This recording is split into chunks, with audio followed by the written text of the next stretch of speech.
Good morning everyone. बच्चों, आज हम कैमरे में बंद अपाहिज कविता पर चर्चा करते हैं। इस कविता के कवि हैं रघुवीर सहाय। भाव सौंदर्य वही हम व्याख्या से रिवाइज करेंगे। काव्य सौंदर्य में भाव सौंदर्य संक्षेप में, जिसे हम मूल स्वर भी कह सकते हैं, मूल भाव।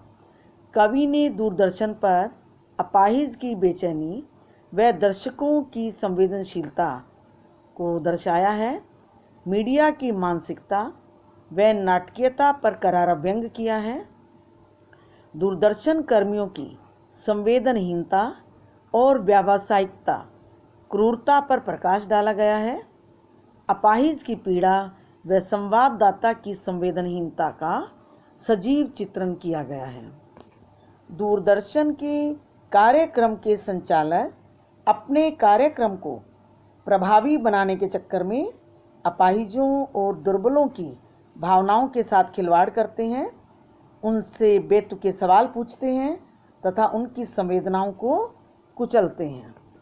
व्याकरणिक विशेषताएं: भाषा सरल, सहज, खड़ी बोली का प्रयोग है। अलंकार, अनुप्रास व प्रश्न अलंकार की छटा दर्शनीय है। अनुप्रास अलंकार कहाँ कहाँ है? हम दूरदर्शन पर बोलेंगे, हम समर्थवान शक्तिवान, हम एक दुर्बल को लाएंगे एक बंद कमरे में, उससे पूछेंगे तो आप क्या अपाहिज हैं? तो आप क्यों अपाहिज हैं? आपका अपाहिजपन तो दुख देता होगा। तो देखिए, इस तरह पंक्तियों में हम शब्द बार बार, है व्यंजन बार बार आया, म, इसी तरह से र, न, ब, कितने वर्ण ऐसे हैं जो बार बार उनकी आवृत्ति है, तो हम कह सकते हैं अनुप्रास अलंकार। जहाँ अपाहिज से प्रश्न पूछे गए हैं, जब मीडिया कर्मचारी पूछते हैं कि आपको अपाहिज होकर कैसा लगता है, कैसा, थोड़ी कोशिश करिए। फिर इस तरह के जब क्वेश्चन बार बार किए जाते हैं तो वहाँ कौन सा अलंकार हुआ? प्रश्न अलंकार। मुक्त छंद होते हुए भी पदावली आकर्षक, प्रेरक, प्रभामयी व प्रभावशाली है। कोई छंद नहीं है, लेकिन फिर भी पदावली जो है प्रेरक है। अपने आंतरिक अर्थ के साथ पंक्तियां प्रभामयी हैं। शब्द चयन अनूठा है। रस, करुण रस की अनुभूति। अपाहिज को इस तरह से बार बार उससे प्रश्न पूछे जाते हैं कि वह रो पड़ता है, यहाँ तक कि दर्शक भी रोने लगते हैं। तो करुण रस की अनुभूति स्पष्ट दिखाई देती है। तत्सम तद्भव शब्दों का प्रयोग किया गया है। यहाँ तक कि कुछ पंक्तियाँ कोष्ठक में भी रखी गई हैं। कोष्ठक क्या होता है? ब्रैकेट।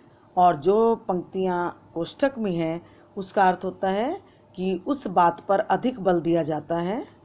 जैसे जब दूरदर्शन कर्मी कहते हैं कैमरा दिखाओ इसे बड़ा बड़ा, ये पंक्ति कोष्ठक में है, तो इसका अर्थ है कि कैमरे को बड़ा करके वो दर्शकों तक अपाहिज की सजीव जो है उस तस्वीर दिखाना चाहते हैं और दर्शक उसकी दयनीय स्थिति पर रोने के लिए मजबूर हो जाते हैं। फिर एक जगह काव्यांश में है कोष्ठक में पंक्ति, हम खुद इशारे से बताएंगे क्या ऐसा, फिर उसी से आगे यह अवसर खो देंगे। अब यहाँ अपाहिज को इस तरह से रोने के लिए मजबूर कर दिया जाता है और ये एहसास दिलाया जाता है कि हम आपकी पीड़ा को समाज तक पहुँचा रहे हैं और ये अवसर फिर नहीं मिलेगा आपको। तो इस तरह से तरह तरह के बेतुके सवाल करके वो अपाहिज को रुला देते हैं और दर्शक भी इस तरह के सवालों के जवाब सुनकर या जवाब से जो अनुभूति दर्शकों होती है तो वो रोने लगते हैं। तभी जाकर दूरदर्शन कर्मियों का कार्यक्रम सफल होता है। दूरदर्शन कार्यक्रम के संचालक एक साथ दोनों को रुलाना चाहते हैं। दोनों कौन कौन से? अपाहिज भी और दर्शक भी। मीडिया कर्मचारियों की क्रूरता की हद तो तब होती है जब संचालक अंत में अपाहिजों के दुख दर्द से द्रवित होने की बजाय मुस्कुराते हैं। उसे इस बात की खुशी है कि उनका उद्देश्य कुछ सीमा तक सफल रहा।